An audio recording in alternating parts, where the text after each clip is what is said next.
of Jalen Hurts, right? Excuse me, I blanked for just a moment, of Jalen Hurts right now. His first start, welcome to the NFL, kid. Here's a Saints defense that is playing as well as any in the National Football League right now. What do you expect?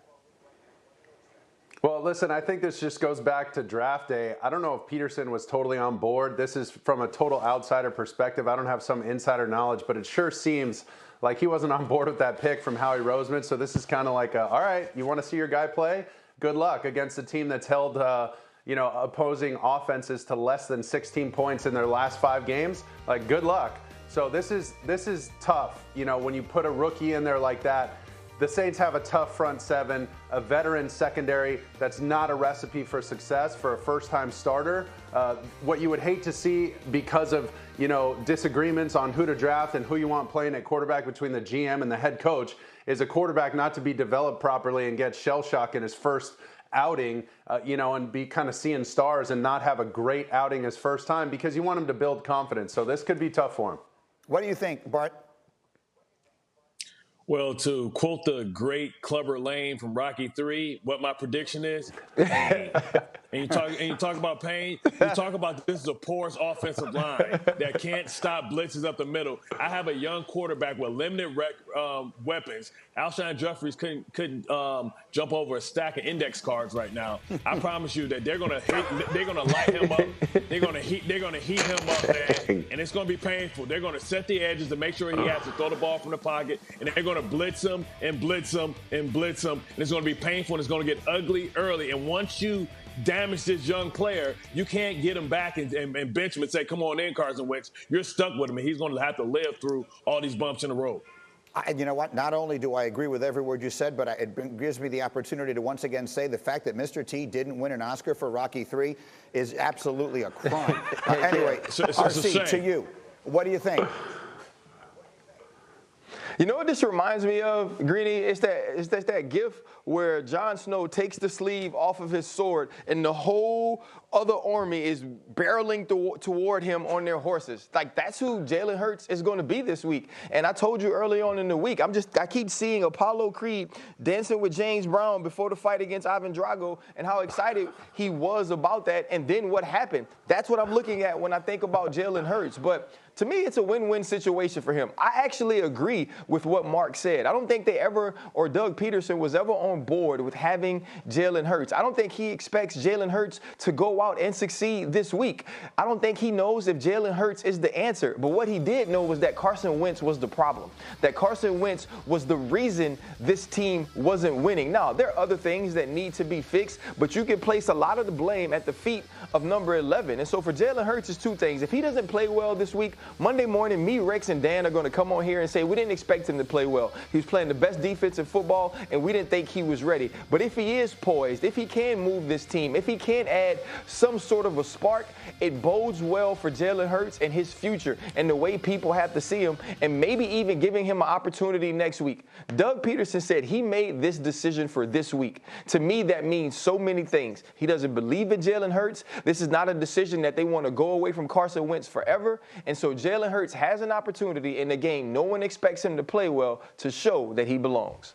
And for the record, that was 2 Rocky references from different movies in one conversation. Meanwhile, next conversation involves the Cleveland Browns. Let's been down year for the Bucs. Yesterday, Tom Brady was asked about his expectations entering the last 4 games of this regular season coming off a bye. Here's what he said.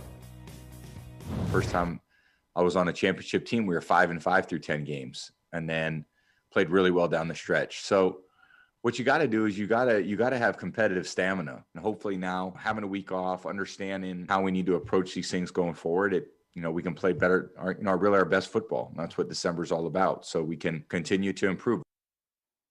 All right, should be very interesting. And Diana, I'll start with you. What are you hearing coming out of Tampa off of their bye week heading into this critical final stretch?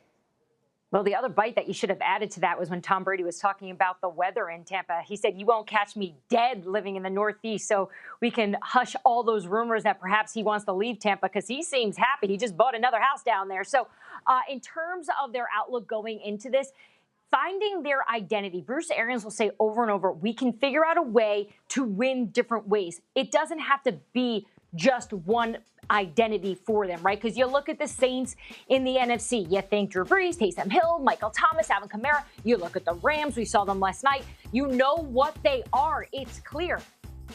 This team feels comfortable not being very clear on what they are because they believe they can win in different ways, which is why they're so positive that they can make this run over the next month and get into the playoffs.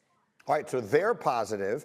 Brady is sounding positive. Mark Sanchez, as you watch Tom and that offense, are you positive about what they can do this next month? I don't know if I'm totally sold on that, hey, we don't really know what we are kind of thing. Like, you got to know how you're going to go into these games and win. That's what Brady's used to. He's also thrown 11 picks so far. I think the most he's thrown in a season, he's done it 3 times, is 14. So he's infringing on that. But listen, they're right where we thought they would be. If, you know, you're a doomsdayer for Tom Brady, you said, oh, maybe they'll be 9-7. Best case scenario, they're 11-5 or something like that. So they're where we expected. And like you said about the weather, you nailed it. He's either outside in Tampa in the warm weather or he's in a dome these next 4 games. So he's feeling great. He should have his best performances. And if they're smart, they need to adopt some of his playbook from New England, like the Broncos did for Peyton Manning about midway through the year when they were trying to blend his and Mike McCoy's system way back when. They just ended up going with Peyton Manning's system, and it worked out much better. You know, it's interesting because I did have quite high expectations for this team. Mark, I know you didn't, and Diana, you definitely didn't. You said so here. RC, where are they relative to what you expected them to be, and what can they become?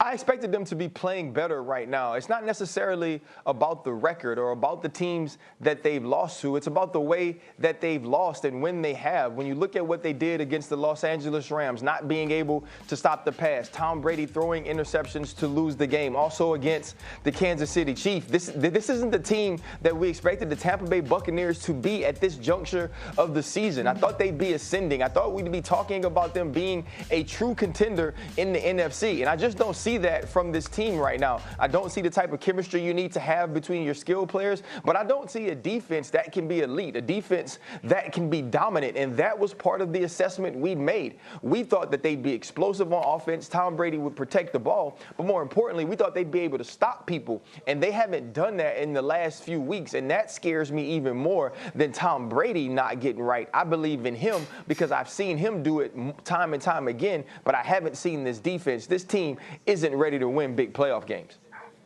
One more thing worth mentioning, they do not have a team left on their schedule that currently has a winning record, so maybe this is a time where they can get these things going. They play Minnesota this week, and I know what you're wondering. You're wondering, Greeny, how about your picks for the weekend? Tell us who's going to win all these games on Sunday. Well, my picks are brought to you by DraftKings, and here they come in 3, 2, 1. Packers, Lions. Aaron Rodgers playing as well as he ever has. Detroit just gave up 30 to Mitch Trubisky. You do the math. 41-24 Green Bay.